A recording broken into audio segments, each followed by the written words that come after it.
Welcome to Penrose Learning, where we make understanding easy. You start by validating prerequisites and taking the first concrete steps now.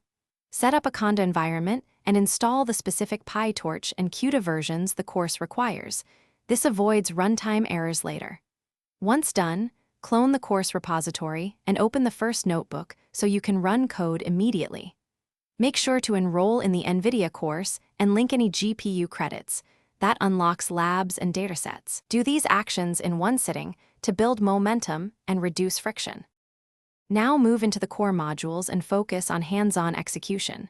Work sequentially through the recommended lessons so concepts build logically and run every notebook, but modify hyperparameters and inputs to test your understanding.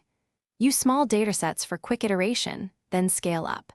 Commit your code regularly, log experiment results, and save model checkpoints so you can rewind mistakes. Once comfortable, implement one mini project from a module to cement learning and produce a shareable artifact. Finish by completing capstone labs and validating outputs against the course rubric. Submit assignments on time and include clear README notes. Optimize your final models by tuning learning rates, using mixed precision, and saving final checkpoints to reduce inference cost. Once finished, document lessons learned and push your project to a public repo.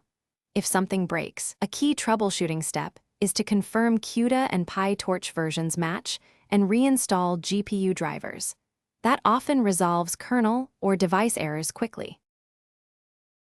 Thanks for watching. If this was helpful, leave a like and consider subscribing. See you next time.